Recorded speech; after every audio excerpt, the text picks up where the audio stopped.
Good afternoon and welcome to the beautiful Biscayne Bay campus of Florida International University. The Vice Provost, Steve Moll, loves when I start by saying that, and he says that too when he starts events, and I learned that. So my name is Raul Reyes. I have the honor of serving as the Dean of the School of Journalism and Mass Communication here at FIU. And it's also my honor to host the Hearst Distinguished Lecture Series today, and in particular, to welcome Geneva Overholser, who's a Senior Fellow and Consultant at the Democracy Fund in New York. I have worked in the field of journalism for a couple of decades, first as a newspaper, TV, and magazine reporter and editor, and then as a professor, and now as the Dean of the SJMC. And I don't think I exaggerate when I say that I've dedicated my life to journalism and mass communication. Over the decades, I have also seen all kinds of changes, all kinds of radical changes actually in journalism and mass communication in the profession in general. And they seem to be coming faster and faster with all the technological changes that we see on a daily basis. And as a school, we seek to prepare the students for this future, for what they're going to face when they graduate, even before they graduate, because a lot of our students are working already and have internships and different jobs in the industry. So we ask every day, what is the future of journalism? What is going to happen to journalism, media, mass communication in the next few years? What is the big change that is coming over the horizon? How do we prepare? How do we anticipate? And in many ways, how do we lead the way towards these changes in the profession and in the industry? So the big question being, what does it take to be a successful journalist today? How do we even ask the question? How do we even think about this question? And this is very tough. This is a very tough question to answer, and I don't think anybody has a definitive answer. However, there are some professionals who have, I think, their position in a way that they can provide us with a lot of food for thought and a lot of information, a lot of insight that will help us answer those questions. And Geneva Overholser is one of those individuals. She's not only a senior fellow and consultant at the Democracy Fund, but also she's a senior fellow at the University of Southern California, USC, at the Annenberg School for Communication and Journalism. In fact, up to 2013, she was the director of the USC Annenberg School of Journalism and Communication, and is now an independent journalist as well, living in New York City. She currently serves on the boards of the Academy of American Poets, the Rita Allen Foundation, and the Women's Media Center, and on the advisory board of the CUNY Graduate School of Journalism. Her accolades are really impressive. The list goes on and on of awards. Unfortunately, I don't have as much time to do justice to the long list of accolades, but a few of the highlights. As editor, she led the Des Moines Register to a Pulitzer Prize for Public Service. Many people consider the public service the most important Pulitzer Prize. And while at the Register, she also earned recognition as Editor of the Year by the National Press Foundation and was named the best in the business by American Journalism Review. She was for 9 years a member of the Pulitzer Prize Board and the final year as a chair.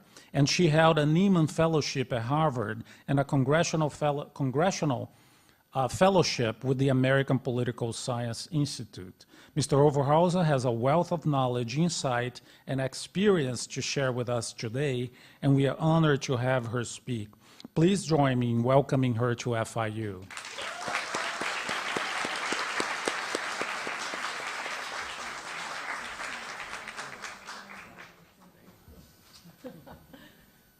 Thank you so much, Dean Reyes, for that lovely introduction and for being here. And I'm honored to have in our presence administrators and editors and other eminences. I want to thank in particular the Lillian Lodge Kopenhaver Center, which has a warm and generous and lovely staff, but especially Lillian herself for bringing me here. It is a great honor, and I have learned so much already about FIU. What a terrific school you have. I wonder if you agree.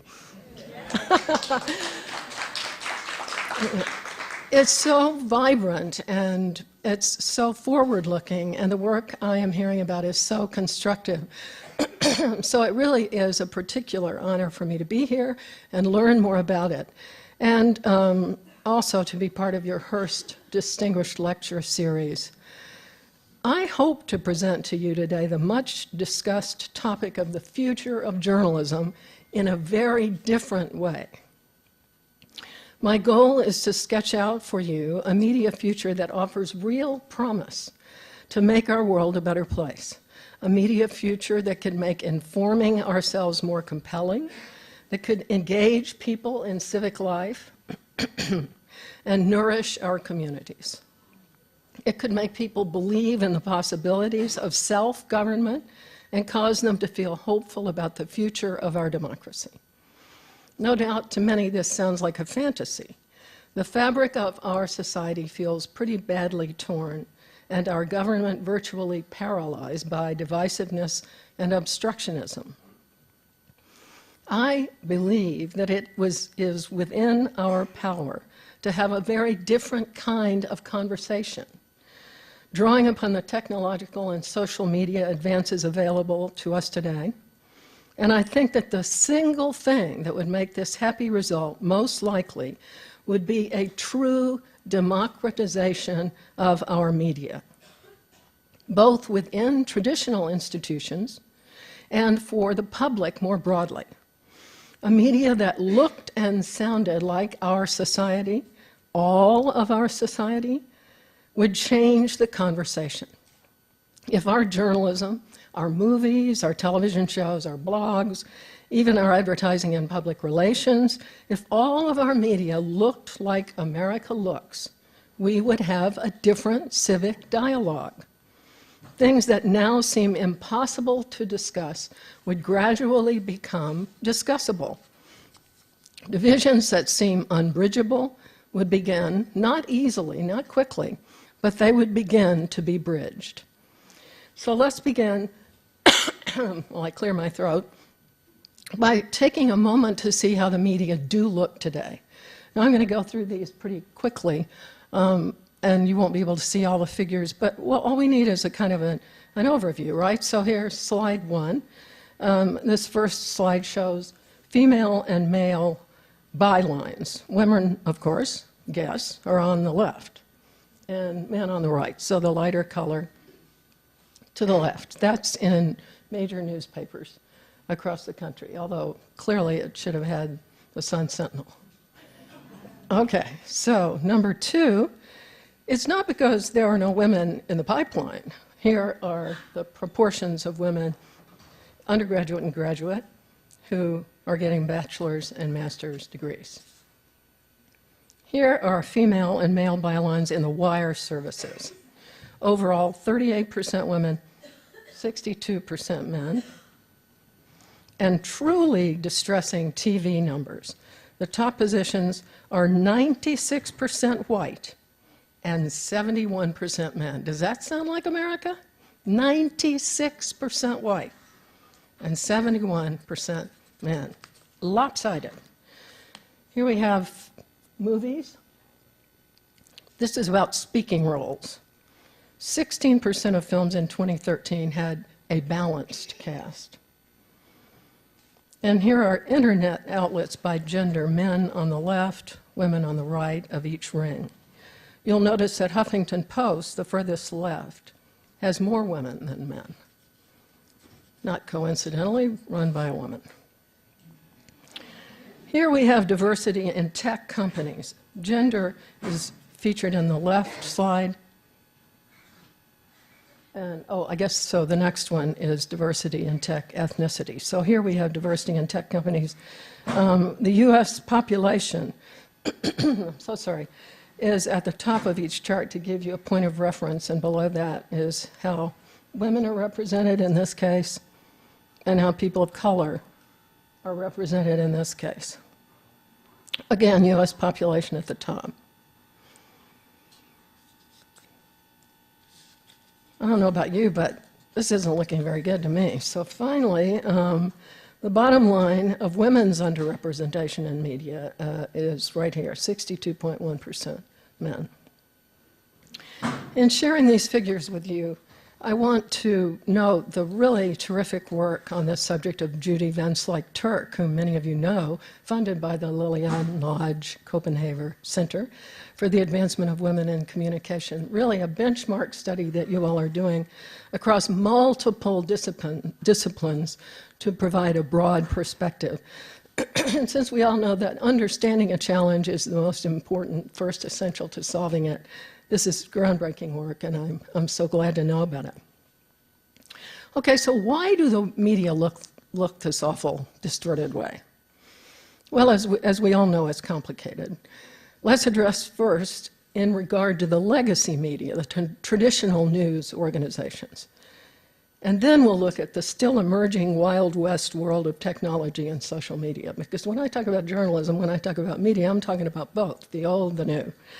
For traditional journalism outlets, I would say that the simplest and broadest explanation of the underrepresentation of women and people of color is that the people who do the hiring tend to self-replicate.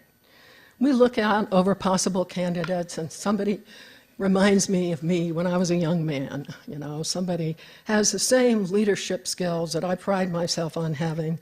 Now there is a young talent of promise, we think to ourselves. We fish in the same pools that we grew up in. The fact is, all of us often find comfort in assembling around us people like ourselves. And we promote as leaders people in whom we recognize ourselves. But this is a recipe not for growth and vitality, but for narrowness and risk aversion. That is the main reason the old media looks so lopsided. Another very important reason for representation, poor representation, particularly of women, is the work-life balance, or more accurately, imbalance. Back in the late 1960s and early 1970s, feminists fought for, or at least this is what I thought we were fighting for, equal rights, equal opportunities, and shared responsibilities. The hope was that when the revolution ended, women would have the same opportunities in the workplace as men did, and that women and men would share equally in the responsibilities at home. We got stuck halfway through that revolution. We got the work, not the balance. As women have entered the workplace in ever-growing numbers, leaving no one at home to take care of home and children, things have actually gotten tougher on everyone, men and women alike. Time spent on the job has risen across the board. A study released this year by the Harvard Business School showed that in 1975, the average annual number of hours worked was 1,394.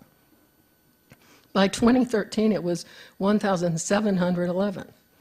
So everybody is working harder. And clearly, this is an unsustainable situation. It's hard on children. It's difficult on marriages.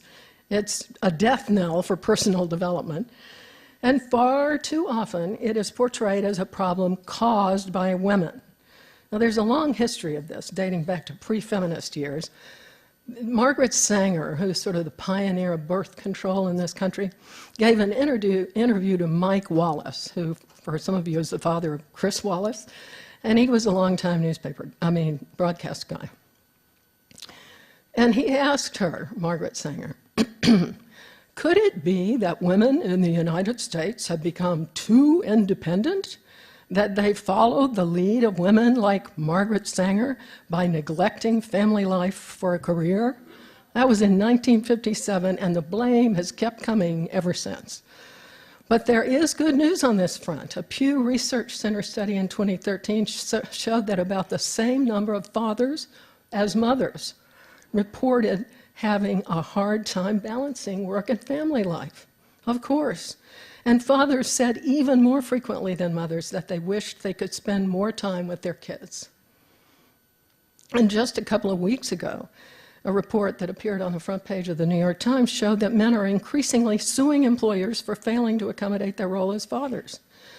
Joan C. Williams, who's a University of California Hastings College of Law professor, put it this way: the huge thing that's changed only in about the past 5 years is suddenly men feel entitled to take time off for families. They're willing to put their careers on the line to live up to that idea. It's revolutionary. But what would really be revolutionary, in my view, would be if social and corporate policies were changing as quickly as people's lives have changed. Instead, we see the pleas for family leave, flexible schedules, more widely available and reasonably priced childcare, and other such measures. These pleas are set forth decade after decade, each time with an undertone of resigned understanding. Such accommodations to the new reality have happened in virtually every other industrialized nation in the world, and yet they seem unlikely to happen here anytime soon. I believe that this is partly, even substantially, the media's fault. What we have is a tradition-bound, largely negatively focused media that too often fails to recognize the possibility of change. The possibility of change. And I believe that the primary reason for that is that journalism's leaders have never embraced the inclusion of all Americans. Many have written about how our media leech us of hope. Just a few days ago, some of you may have seen this, New York Times columnist Nick Kristof wrote, "We journalists are a bit like vultures, feasting on war, scandal, and disaster. Turn on the news and you see Syrian refugees, Volkswagen corruption, dysfunctional government. Yet that reflects a selection bias in how we report the news. We cover planes that crash, not planes that take off. Indeed, maybe the most important thing happening in the world today is something we almost never cover. A stunning decline in poverty, illiteracy, and disease." Kristof notes that one survey found that 2/3 of Americans, and I bet 2/3 of us in this room or more, believe that the proportion of the world population living in extreme poverty has almost doubled over the last 20 years. Another 29% believe that the proportion had remained roughly the same. That's 95% of Americans who are utterly wrong. In fact, the proportion of the world's population living in extreme poverty hasn't doubled or remained the same. It's fallen by more than half, from 35% in 1993 to 14% in 2011. I believe that one reason we don't know this is that we have an outdated mode of journalism, one that is wrong for the times we are living in. This is especially true of that all-important kind of journalism that we call political reporting. It was my first love, and I came of age myself as a cub reporter in the years of Watergate. And I understand the importance of having a press that can bring down a president. Ferreting out corruption and shining a spotlight on it remains one essential goal of a free press. But we became so enamored of topple the mighty journalism that we forgot about raise up the people journalism. We became so focused on exposing what's wrong that we've damn near convinced people that nothing can go right. Our spirit-crushing political coverage is hooked on scandal, riddled with anonymous accusations, and awash in acid drip commentary. It's 9 parts terrier with a bone to 1 part useful information, and it cements us in a status quo of grim futility. I don't want to let anyone forget that good journalism requires skepticism, but today's cynicism is the face of an old, worn-out model. What political journalists are covering, of course, is a culture that is itself so cynical that it affords plenty of opportunity. But a cynical press covering a cynical political process is a most unpalatable closed circle, and our democracy is really suffering from this. How can we have hope when we see failure everywhere? How do we overcome biases when they are constantly reinforced? How can we imagine inclusion when exclusion defines what we watch and what we listen to? A study by the American Press Institute and the Associated Press NORC Center for Public Affairs Research last year found that 33% of Hispanics believe the news media accurately portray their communities. A third. Among African Americans, 25% see their communities as accurately portrayed.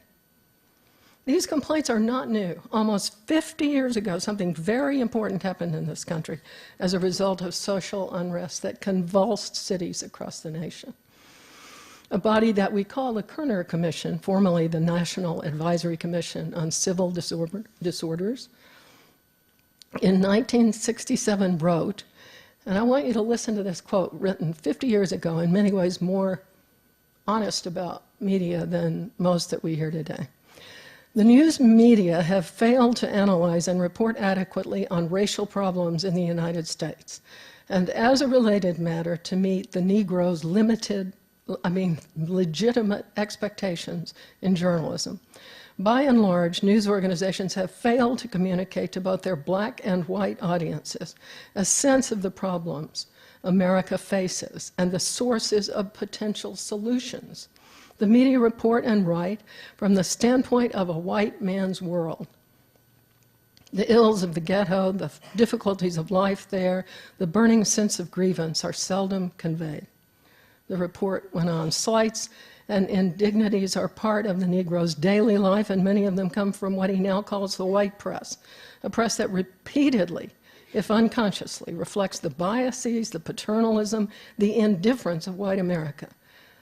This is not excusable in an institution that has the mission to inform and educate the whole of our society.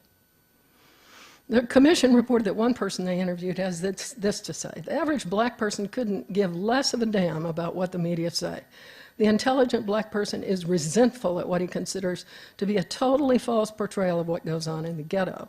Most black people see the newspapers as mouthpieces of the power structure. The Kerner Commission concluded that the media had been shockingly backward in hiring black reporters and editors, and this is a condition that remains woefully true today. Despite years of at least nominal attempts, so little came of the diversification effort that an organization of newspaper editors eventually came to call it Mission Impossible. So having established that our media institutions fail badly at inclusion, let us turn now to what appears to be an equally impossible mission, fulfilling the hopes of a democratization in new media. You would think that the remarkable new worlds opened before us by technology and social media would guarantee a more democratic, more richly representative media. Alas, you'd be wrong. You've seen the statistic. Here let us note first that the white and male dominance has not come about because women have been unsuccessful. A 2012 study from Dow Jones Venture Source indicated that startups led by women are actually more likely to succeed.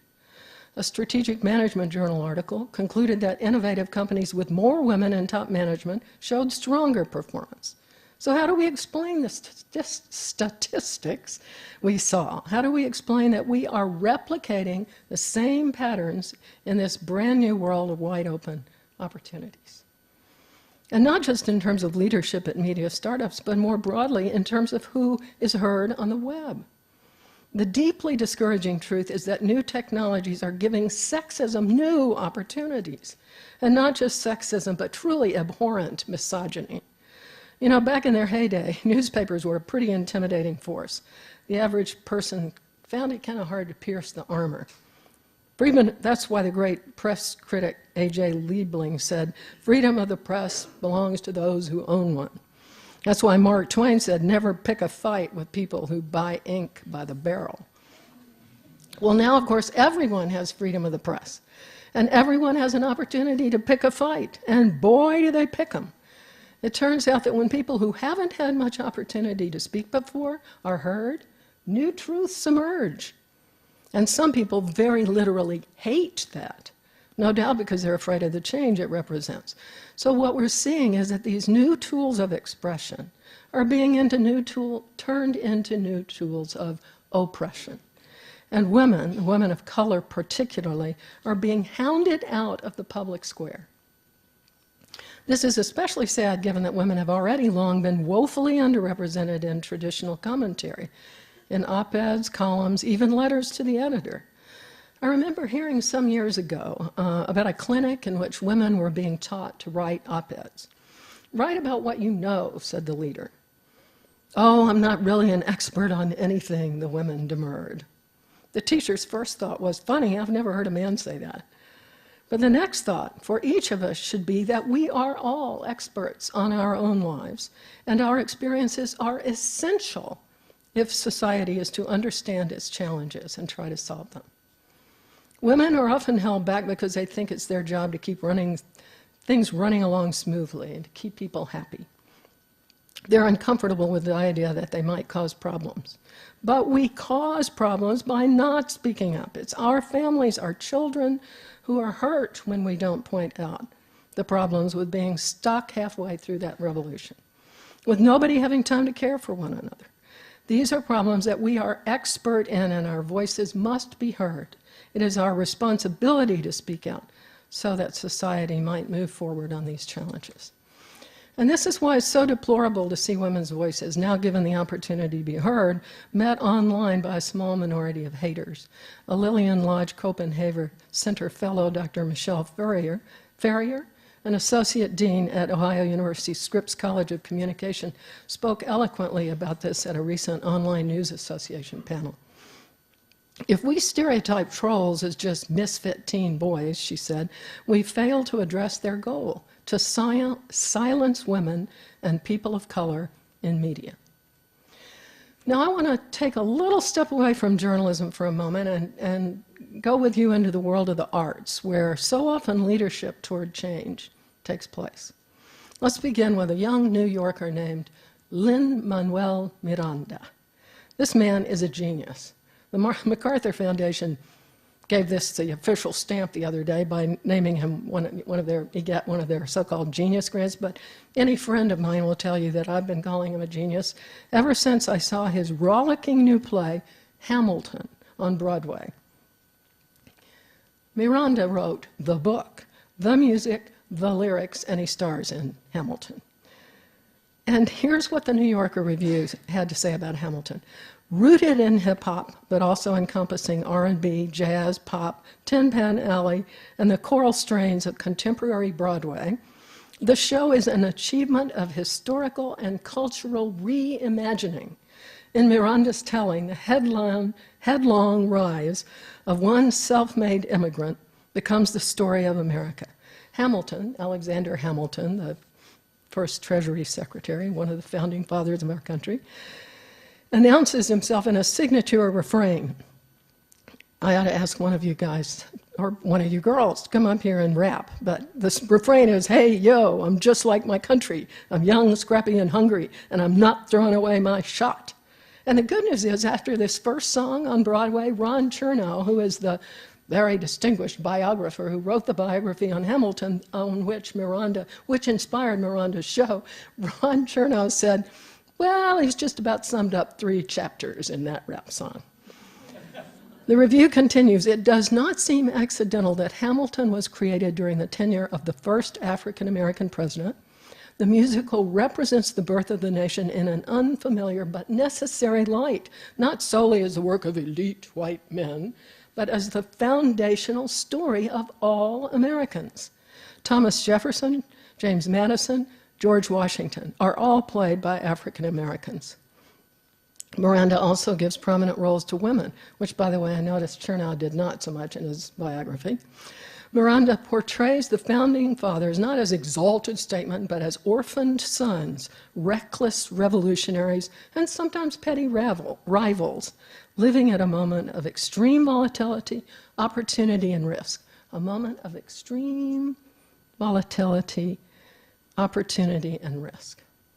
The achievements and the dangers of America's current moment under the presidency of a fatherless son of an immigrant born in the country's island margins are never far from view. This play is nothing less than a game changer for theater. Because it's so inclusive, yes, he brings together an astonishing array of original music, but more important, he brings together an astonishing and utterly unexpected array of people. I mean, you walk on the street in New York and you look, and that guy kind of looks like Washington, that guy looks like Jefferson. It's like a whole new world opens up. And in doing so, he quite simply changes the way you look at this nation and its founding. I hope you will see it someday. It's a truly remarkable play. Now let's consider for a moment the nation's new poet laureate, Juan Felipe Herrera. The other day, as Herrera was preparing for his first official reading, he did an interview on NPR. I don't know if any of you heard it. And he talked about a poem he wrote in response to the shooting tragedy in Charleston, South Carolina. He said that, quote, "Poetry is a call to action, and it also is action. Sometimes we say, this tragedy, it happened so far away. I don't know what to do. I'm concerned, but I'm just dangling in space." He goes on, "A poem can lead you through that, and it is made of action because you're giving your whole life to it at that moment. And then the poem, you give it to everyone. Not that we're going to change somebody's mind, no, but we're going to change that small 3-minute moment, and someone will listen. That's the best we can do." Herrera is the child of Mexican migrant farm workers, and he described his childhood beatifically as, quote, "like living in literature every day." The people who heard this on NPR think what a lovely, mind-expanding opportunity they had in listening to him as he offered this insight, as he gave us one individual's constructive response to the kind of tragedy that keeps engulfing us with such deadening regularity. How sad that such an uplifting opportunity is so rare in today's media. A couple of weeks ago at the New York Public Library, I had an electrifying experience at a program introduced by Elizabeth Alexander, the poet who composed and delivered the poem for President Obama's first inauguration. The evening featured Carrie Mae Weems, who is a visual artist, in conversation with Claudia Rankin. Rankin is a poet. She has a remarkable new book that I commend to you. It's called Citizen, an American Lyric. It gives us a gripping sense of what it's like to be Black in our country at this moment. One critic has said of Rankin's book, "It comes at you like doom." Another called it one of the best books I've ever wanted not to read, adding, "Its genius resides in the capacity to make so many different versions of American life proper to itself, to instruct us in the depth and variety of our participation in a narrative of race that we recount and reinstate, even though we speak as though it were not there." We speak as though it were not there. Surely that is in large part because for far too long, that narrative of race has not been there. Not there in our journalism, not in our movies, our TV shows, not there in our media. That evening in New York, I received a privilege which traditional media have largely robbed me of: the experience of listening to 3 brilliant African-American women talking about the truths of their lives, an experience once challenging and full of the promise of growth. Here is one thing that Rankin said that night in New York: "By not speaking up, one is complicit. You allow things to happen to you because you don't want to make the space you're inhabiting uncomfortable." We so badly need in this country to be ready to be uncomfortable, without fear or hatred, to be open to the new, to understand one another's experiences as being intertwined with our own, and to believe in the possibility of moving forward together. How do we do that in a world in which new voices are straining to be heard, a world in which journalism is trapped in conventions that often render it more of a hindrance than a help? One of our most thoughtful press critics, New York University's Jay Rosen, has noted that different times require different journalism. He wrote that journalism's possibilities and problems are different than they were in 1974, when Richard Nixon resigned and the press felt a surge of power as a righteous institution performing well in an hour of need. Today, what we most need from journalists, Rosen wrote, is their enlivened imaginations. We need the enlivened imaginations of journalists as they try to picture a scene where democracy and citizenship are not in a slow fade. That was in 1999 that Jay wrote that, and the fade has only hastened, in my view. For many years now, journalism critics, including many of us journalists, have recognized the problem and offered up solutions. We've seen civic journalism, public journalism, solutions-oriented journalism, wisdom journalism, knowledge-based journalism, and I'm sure there are more. All these efforts have come to little. Journalists mostly keep on doing what they've done for decades. Changing the minds and habits of journalists seems not very promising. But changing the face of journalism, changing the voices in journalism, that is where the promise lies. That is where we could make other changes possible. Consider the moment in which we are living and the place we are fortunate to live in. We have always been a nation of immigrants. By 2055, not so far away, there will be no racial or ethnic majority in this country. We are building our society afresh every day. Wouldn't it be great if we could have the kind of game change in journalism that Lin-Manuel Miranda has brought to theater? Perhaps that could help us see ourselves as capable of building that new society, help see ourselves as responsible for building that new society. Oh, how we could use a journalism nourished by new blood and loosed from the constraint of its conventions. A journalism whose ranks are bolstered by citizens assuming responsibility for the public dialogue. And I really believe this must happen. Think what could happen through a richer embrace of all of our human talent, all the remarkable men and women, immigrants and natives of this great country. Through an understanding that the experience of the migrant worker's child is as valuable to our comprehending our society as the experience of a Wall Street investment banker. We might come to recognize that our democracy needs our hearts as much as it needs our minds, and that enabling democratic self-government is about enabling each of us to understand the unity we can achieve simply by bringing our individual humanity to civic life. With the aid of a more egalitarian, more representative media, we could build a more egalitarian, more representative society.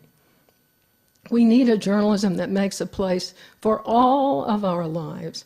And in all of our lives, we need to make a place for journalism.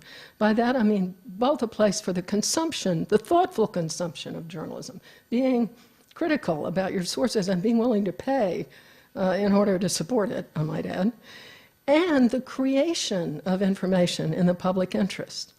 Because as journalism, traditional journalism, is diminished by economic forces, we have not just an opening, but a responsibility to help inform the public debate. We must behave as public citizens, aware of the voices and our contributions that we make in media. We have a responsibility to be heard and to safeguard the space where those with differing views also can be heard. Like most efforts, this one, for most of us, will start at home. It'll start in our communities, geographic communities, communities of interest. We can help shape the debate, help create a sense of direction, help foster hope. We can think of our world as the founders thought of this new country. It is ours to shape. We start now, we start here, and new possibilities will begin to open up, and the national conversation will change along with those possibilities. I think back to that dazzling evening I described at the New York Public Library, where those talented women with their fierce passion and warm generosity gave us the gift of their fresh ideas and deeply human experiences. Gifts all of us could benefit from, gifts all of us could offer, if we had the chance and took the opportunity to see and hear one another. In closing, let me say, obviously enough, this is my dream of what might be possible. I offer it up after 45 years in journalism, a craft I love, and with the huge faith that I hold in the wisdom of the American people. I hunger for something like this because we so badly need it now, at this period of our democracy, in order to realize the promise of which we are the caretakers. It may seem unlikely, but this is something journalism could do if all of us took up these roles. I hope you will seize the opportunity. Thank you, and I look forward to your questions. Thank you. Thank you. Thank you. Thanks a lot. So I'm equally happy to have comments and discussion and pushback, because then I'll be enlightened. But I certainly welcome this period of discussion.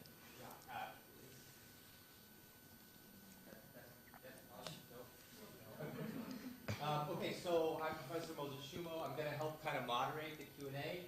And also, I've been taking questions online. I've gotten one already.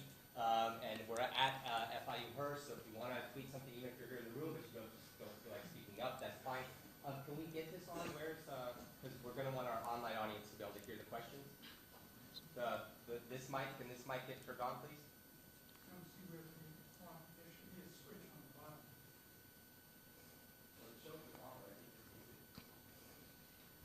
Oh, there we go. Oh. I fixed it. Yeah. A lot of education for that. Okay, so do we have some hands up? People ready? Okay, good. And why don't you stand up? Hi, I'm Maria Cardenas, and I'm actually here for 2 classes. Thanks to those professors. I mean, what a great audience. I knew the professors had something to do with that. So I'm actually working my way back into communications, television production. Cool. However, my degree actually is in broadcast journalism. And I've noticed that from the time that I graduated, which was in 1999 until now, there's a huge difference. I remember having to do my stand-ups back then in a suit. And now I see these women on TV, and the clothes keeps on getting smaller and smaller.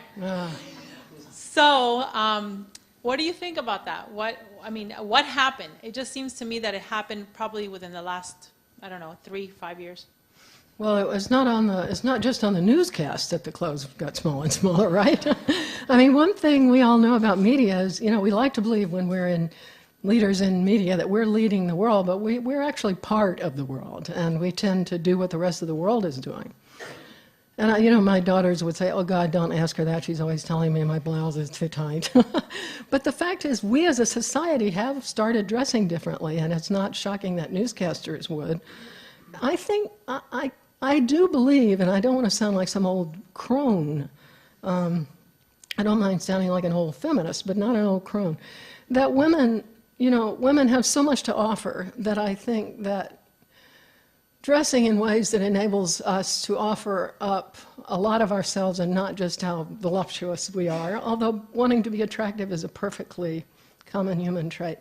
But kind of downplaying that and upplaying more about our common humanity and our brains and I do feel like women have gotten a little off track about that so many women are likelier to focus more on physical attributes that they get a lot of credit for having in society, and that our media certainly are always putting before us a standard of beauty. It's a tough one. I like to believe that self-confidence and being given credit for other gifts is part of what will help women decide they don't have to play up their physical gifts quite as much. Although I don't mean to seem unappreciative of female beauty. I don't know, but I hope you don't go on a newscast with, something on that makes people not think about the news at all.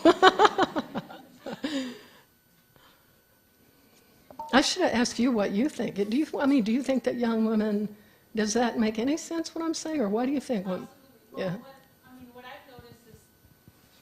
What I've noticed is the thing is that, I had friends that would make comments about, she's hot and whatever, and I was like, aren't you watching the weather? Like, don't you want to know what the weather's like? And it was basically, it's become where I don't think actually people will watch the news for the information.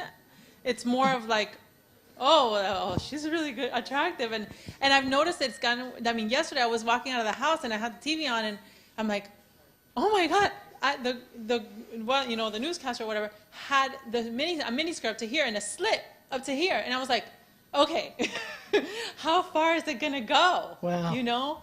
Pretty far. But you know what? It's not just about women now. It's sort of sad that men have been infected by the same thing, so they have to go around rippling muscles and all this crap.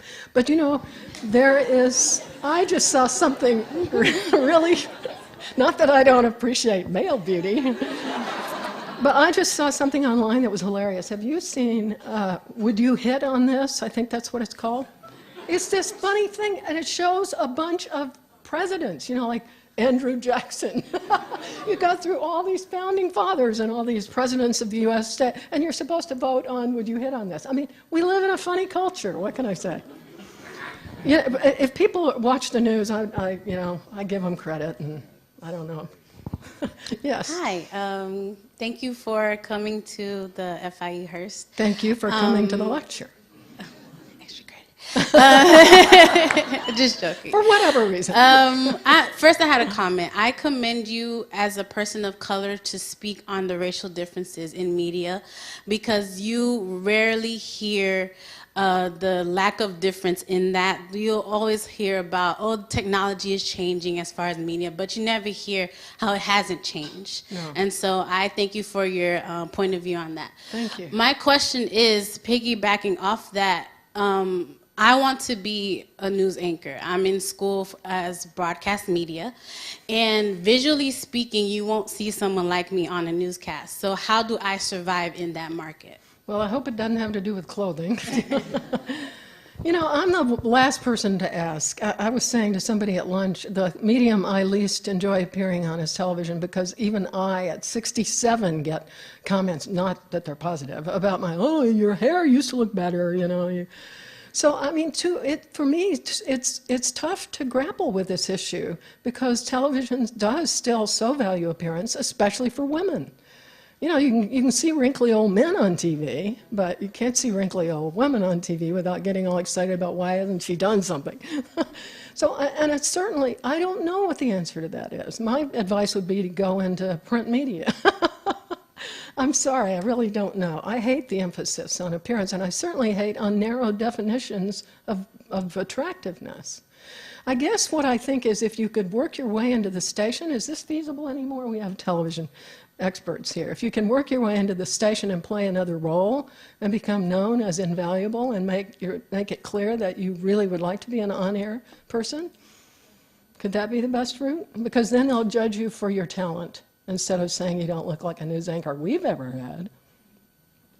But I want to say something about, I really appreciate your mentioning that I do believe that the struggle for inclusion, there are very different degrees of difficulty, and in most cases I think that race is much harder. But I actually think in some ways people are speaking out more effectively on race now than women are, and that women have gone into a quiescent period. So, the struggle needs us all, everyone, including white men who have their own struggles, and young men who are struggling to be fathers. And so I feel like it's important that all of us do. And it's just so long been dismissed as this beautiful thing. God, I guess we ought to hire a black person, need a woman in our leadership. Like, it's just painful. When in fact, any of us who have ever sat around a table that is full of diverse voices know that it's far more interesting, smarter, broader ranging. It's just, it's clear that it taps talent. But unless we all talk about that and express not just a comfort with it, but a desire for it, the pleasure of it, then it just keeps on not happening. I do believe because we just keep on hiring the people who look like the other anchors looked, or I don't know. The appearance question is really a tough one. Hi, I'm Spiro Canton. I'm a broadcast journalism major from the University of Georgia several years ago. And up until really recently, I was one of the wrinkly old men on TV. But to give you a little perspective, there are a lot of changes taking place now in journalism.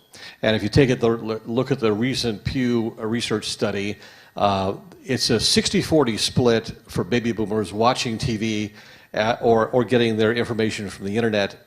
With the Gen Xers, it's more 50-50. Millennials are 60-40 on their other side, with more information coming from the internet than it is from traditional media. Yeah, I think the Pew studies are great. As you lead the revolution to have more inclusiveness. Okay, we're leading, you collectively lead the revolution to have more inclusiveness as far as journalism. Isn't it easier today with the internet and with the different options available to everybody as far as the dissemination of information to actually get perspective from African Americans and from Hispanics and from women and from all forms of all the demographics across the board?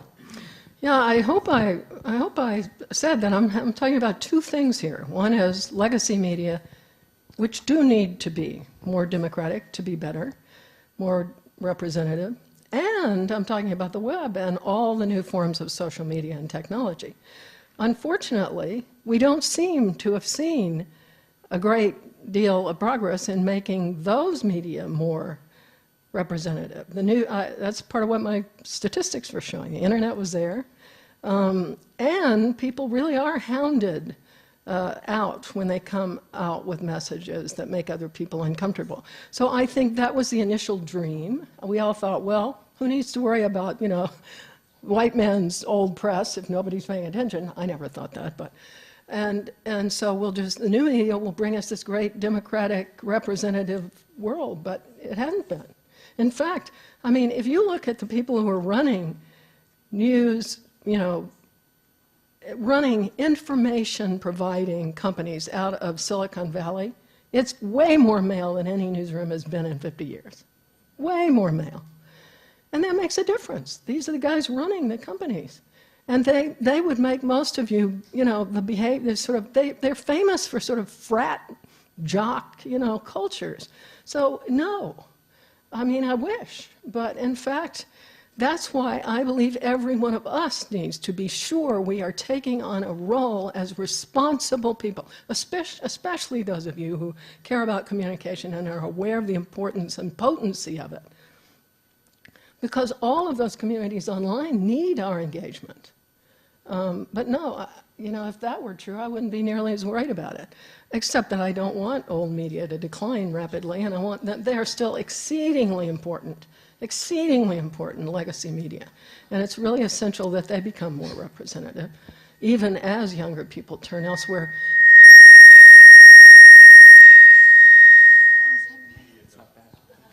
Especially because they're influenced by legacy media too. So I invite the revolution on both fronts, and you're more than welcome to help lead it. Yes. Okay. Hi, my name is Camilla. I'm a broadcast media major. I recently had an internship in Phoenix, Arizona with ABC, and Cool. Thank you.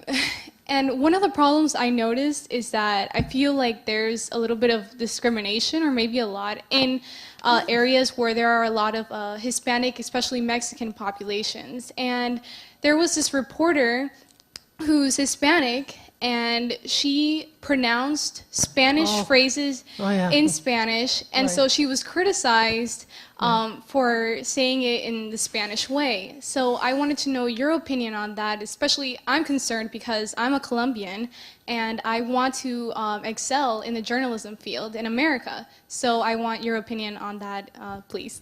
My opinion on that is that people are scared to death of change, and that, as I said here, underlies most of the pushbacks that we have. Like the idea that pronouncing a Spanish name in an appropriately Spanish way is offensive is palpably ridiculous, right? But to somebody who is afraid of change, it speaks of, oh, we're going to make Spanish another language, official language, and who that funny-looking president we got and that woman who was majority. I mean, all these things are changing, right? And it scares people. So my feeling about that, first of all, as a young broadcaster, you probably are going to have to go along with whatever the standard of your station you're working with is. I would hope, especially in an area like Phoenix, when there are plenty of Spanish-speaking people. I mean, and I lived in LA for, that part of why hearing about that seemed crazy to me is I lived in LA for 5 years, and all kinds of people pronounced Spanish names sounding Spanish, I didn't feel like it was ever an issue. So, but people focus on one little thing, and I do believe we should all do everything we can to help people see that that's just one more piece of progress, that we can actually understand how somebody's name is pronounced. Although it's not always easy to know, right? Some people pronounce their name more English than some people not. But ask, and if that's the way they want to pronounce it, I think that you should pronounce it that way. But you do have to recognize that trying to push for change also requires understanding fear and trying to figure out what it is that makes people fear and how much change you can make. Did you ask if you could pronounce names correctly at the station? Yes, I did. The people at ABC, the reporters Yeah.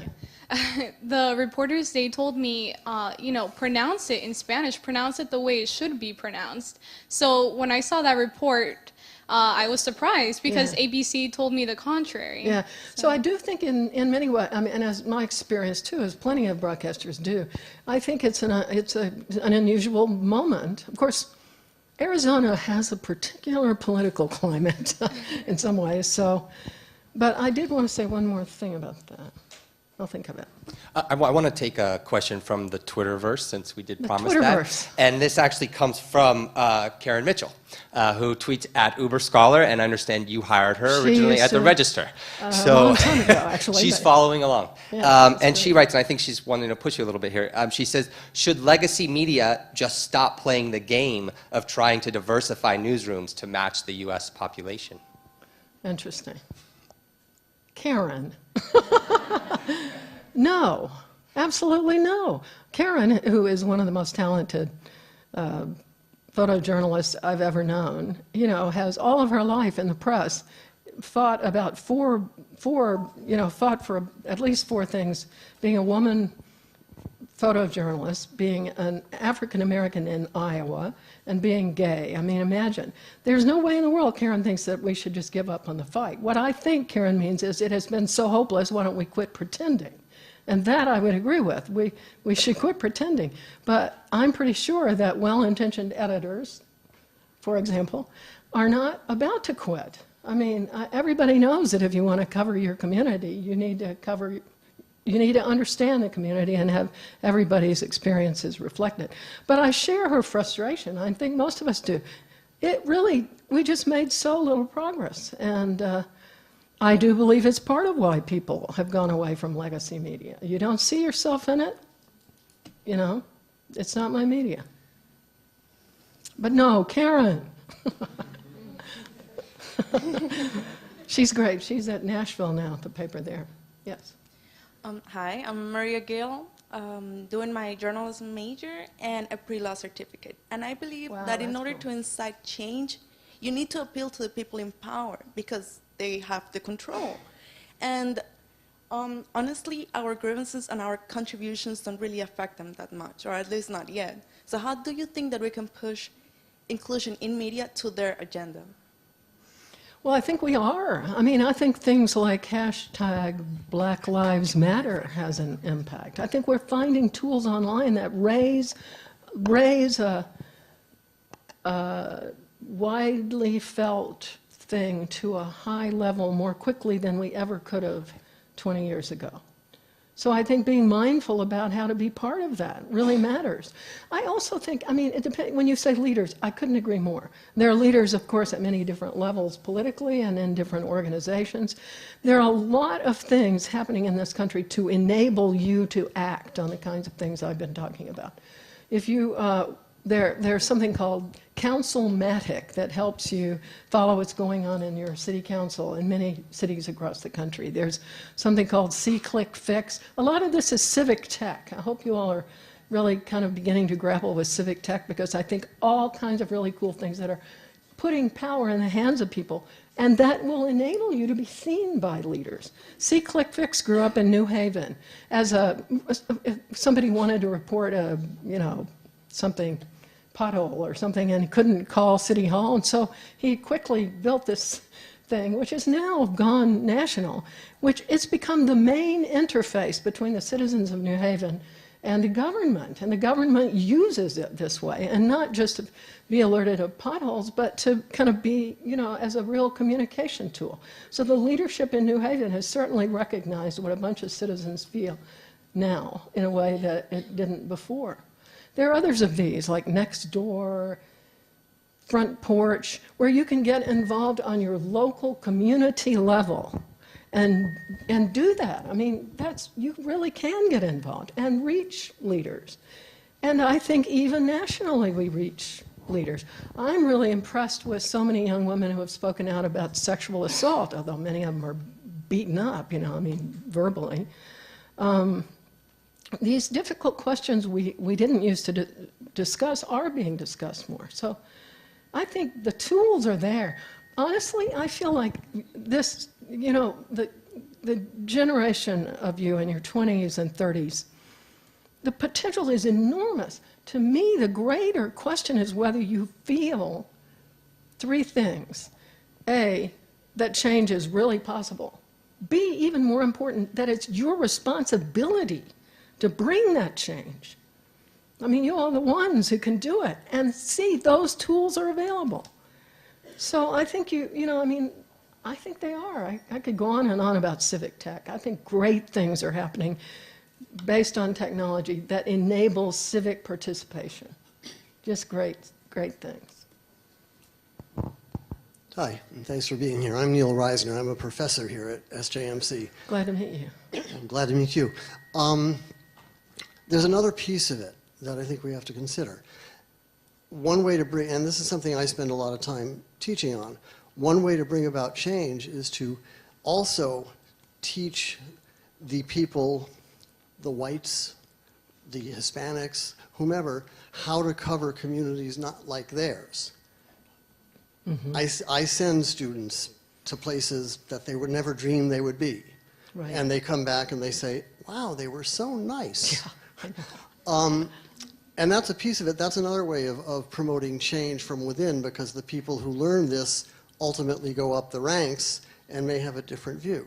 Absolutely. I couldn't agree with you more, and I appreciate your adding that. When I ran the journalism school at USC, we sent all these, blonde, white young women to South LA. And they came back and they said, people were so nice. And it's, but I mean, that's good, right? That's good. The really interesting thing, if somebody did a map of what different people feared, neighborhoods that different people feared in LA, it was one of the most instructive things I've ever seen. It had, white folks feared South LA, Compton, whatever. Black folks feared Beverly Hills. I mean, those are the kinds of things we learn about. And the audacity of Angelenos to call Los Feliz and Silver Lake East LA, East LA.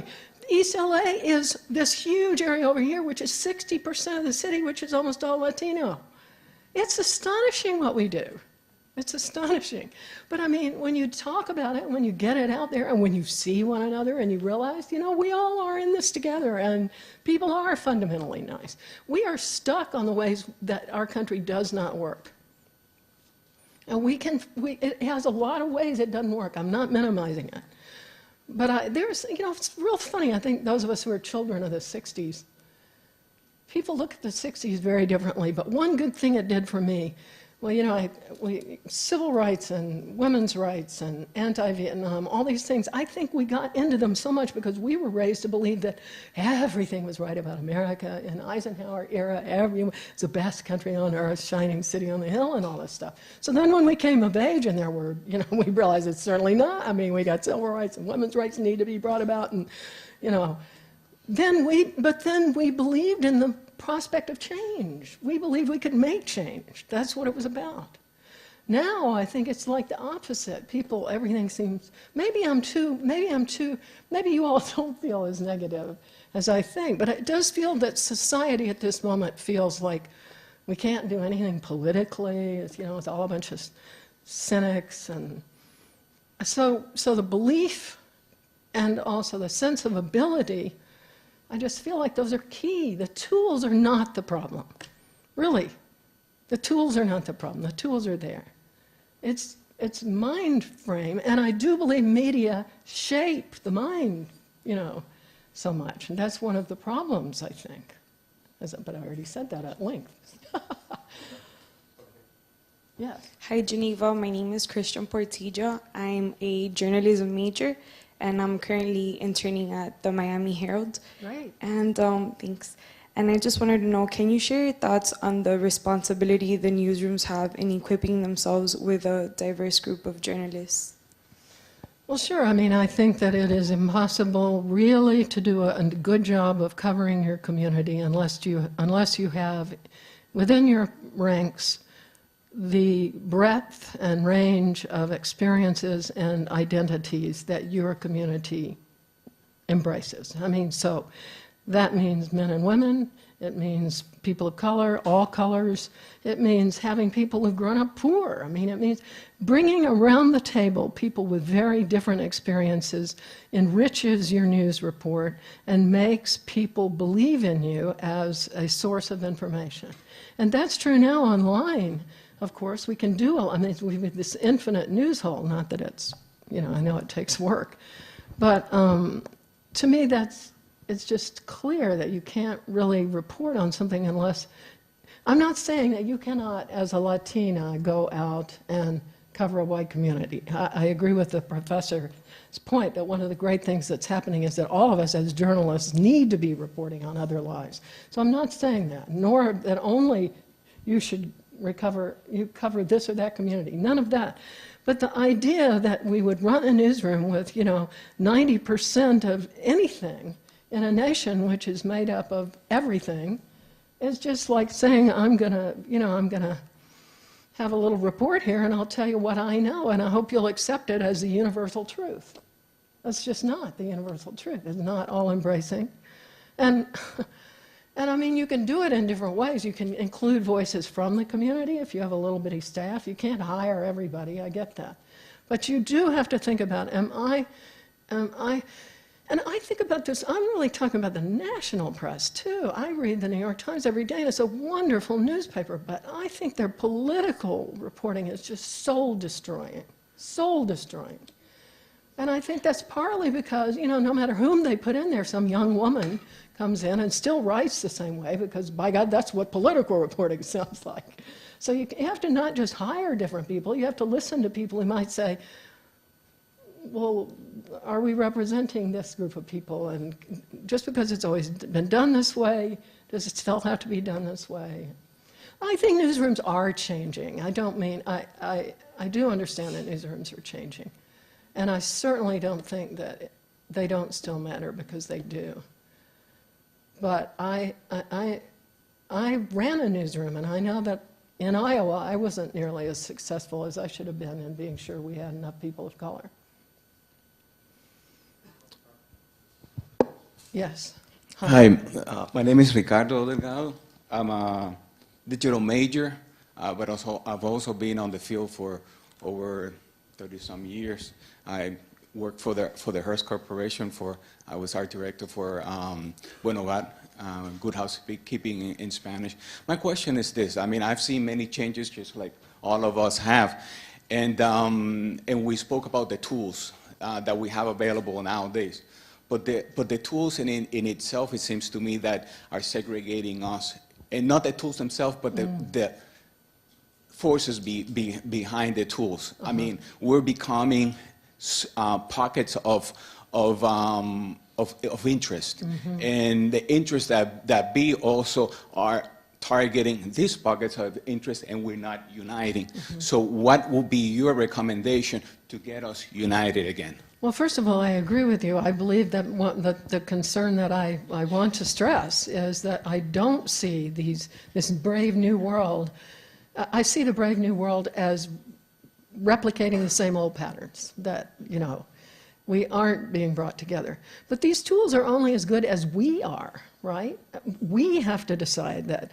We will go to our like-minded people for sustenance, for support sometime, but we are citizens of a larger and more diverse society, and we will place real value on speaking across the lines of class and race and gender and sexual identity. That we value that because we know our nation is made up of people who do view things differently, and that we understand it's good for us to hear them, and it's good for them to hear us.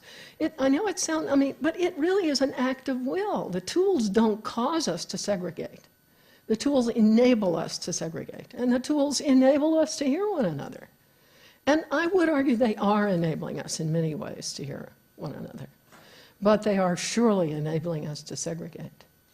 We have to fit, I do believe we're understating the degree to which all of us as citizens in this democracy must adopt a self-identity as a builder of this nation at this moment, building community locally, among our fellow shipbuilders, I mean, whoever the hell, wherever we are.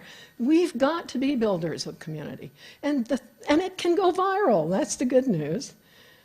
But it really is a problem. We don't see ourselves generally that way. We think, society's doing this, society's doing this. We are society. And we have to be society. We have to make it better. We have to believe. This nation is so important. It's such a critical moment. Good things have happened, you know. We have had women in leadership positions, although Congress is still woefully underrepresentative of women and woefully underrepresentative of people of color. We have to make change. And we let too many vocal, wealthy minority voices, I mean, you know, the voices of people with minority views that most people, I'm not talking about ethnic minority, I'm talking about somebody who believes in a certain political issue and they've got a whole lot of money and they've got a whole lot of megaphone. And that, you know, they're enabled to speak even louder than ever too. But I guess what I think is the tools are only as good as we are. And they're as bad as we are. And boy, we're seeing some bad. This misogyny on the web and racism on the web is utterly repellent. Utterly repellent. We have to work as a society to make a safe space for women and people of color and any kind of minority view to be heard. I have an open mic here. Anybody? Yeah. Okay. We have time for like 2 more questions, and then we'll wrap it up. Hi, I'm Susan Jacobson. I'm a professor here at FIU. So, quick question, since you were talking about journalists and their responsibility for dealing with multiracial, multicultural issues. So, what about things like, you know, when a presidential candidate says, oh, we have to send everybody back to Mexico, and has that encounter with build a beautiful wall. Jorge Ramos, and so what, you know, I watch CNN and I see them sort of struggling with well, we have to cover Donald Trump because he is the leader, but at the same time he says these things. What is your take on that? Well, I do believe that you have to cover him. And you have to report accurately what he says. And I also believe that we are moving beyond that old, on the one hand, on the other hand, even though 97% of the hand over here and 3 over here, we're moving beyond that false equivalent, but not far enough beyond it. I think it is valuable to have thoughtful experts, and people do this. I mean, good press does this. Talk about, well, it happened with, who was it who said maybe we ought to have a wall with Canada? And somebody, you know, all kinds of people spoke out about the impossibility of this and that. Having experts who counter statements seems key. But I got to say, I think somebody makes a crazy statement. Most people can hear that it's a crazy statement. I'm more worried about the kind of coverage that just keeps hammering at something again and again, or, you know, rather cynically says, well, and I'll take Carly Fiorina, who's a tough case for me, but there was a piece in the New York Times that said, well, now we're going to be hearing about her failure as a, you know, how controversial was her period as a Hewlett-Packard, which we need to hear about. But don't have a story that pretends you're not the one raising it. I mean, at times it's very bad. Well, the next thing we're going to hear is a whole lot about, or, you know, Hillary Clinton's email story is dragging her down. You know, and here's another chapter of Hillary Clinton's email story. I just feel like we all have this sort of dogged way of addressing the negatives and don't really, people used to say, well, that's all horse race coverage and we're going to do a better job of covering the issues. But are we really doing a better job of covering the issues? I don't think so. And I know it's not easy. I don't know. We have a very odd political discourse these days, don't we? Very odd. Okay, I think this is going to be our last question. Make it a good one. Haha, no pressure. Hi, my name is Joshua Poriente. I'm a broadcast journalism major. A lot of broadcast journalism majors here. Yes. You mentioned on one of your Twitters time ago that our journalism education must evolve as fast as journalism is evolving. So my question to you is, what do you consider is wrong with our journalism education? You mean at FIU? Or in I don't know FIU, but in general, I general. think journalism education has been slow to recognize the degree of change which this gentleman was pointing out. You know, too many journalism schools, and I'm sure that's not true here. How is that? are really not representing an accurate picture of the world the graduates are going to be going out into. So a certain set of skills in technology, a certain set of appreciation in social media, the different ways that you're going to be probably a multimedia journalist, whether you're at a broadcast news station or in a print newsroom. You're probably going to be, and you'll certainly be hired more quickly if you are, a multimedia journalist who embraces it all and doesn't think, well, this is the real thing, but I'll do this crap, you know. And also this, the questions we're discussing today. This isn't your grandfather's United States, you know.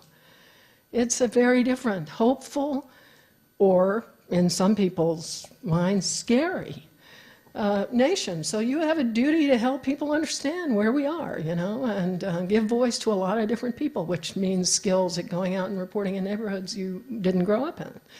And when I was running USC Annenberg School of Journalism, I did feel that those two, awareness of new tools and awareness of changing society, were really key. But it's hard for journalism education because you don't want to fail to give people basic skills and ethics and law, and, you know, so it's tough.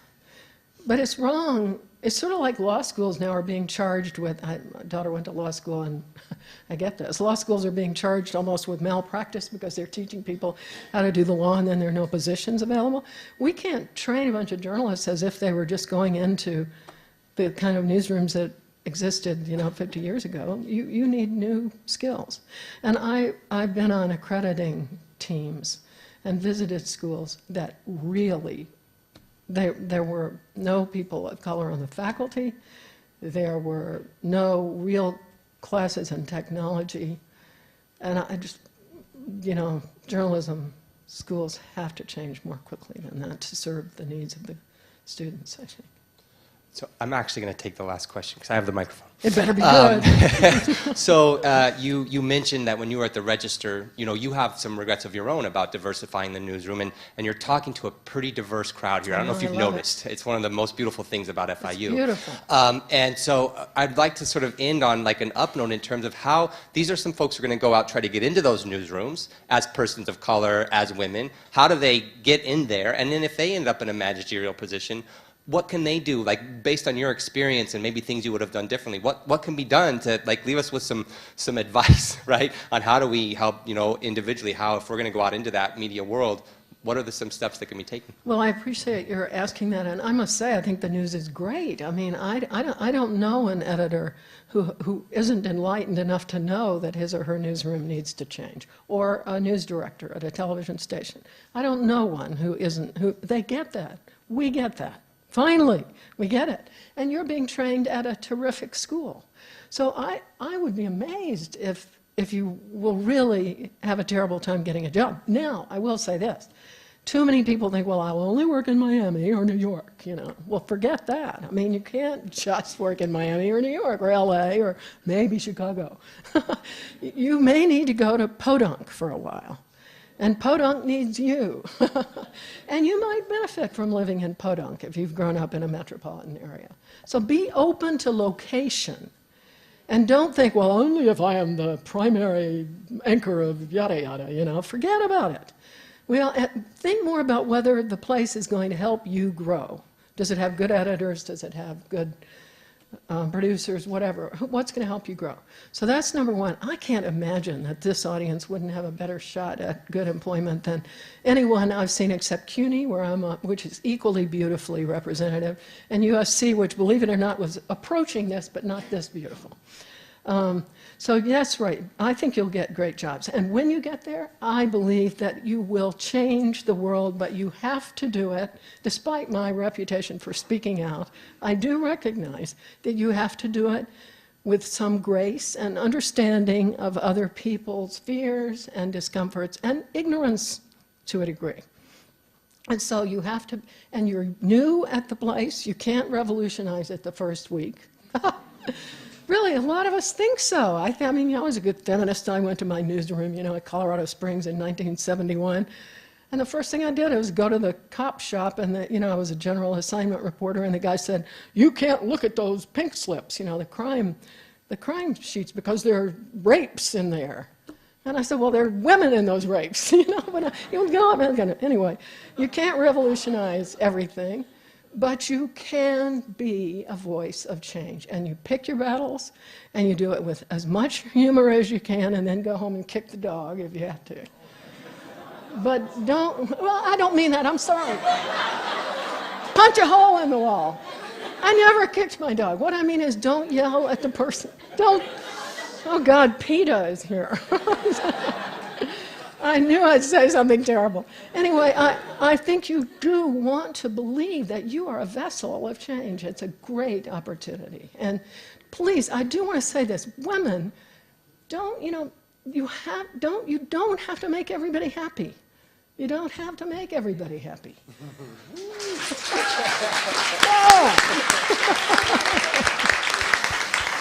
I'll end on that. All right, that was great. Now let's thank Geneva Overholser.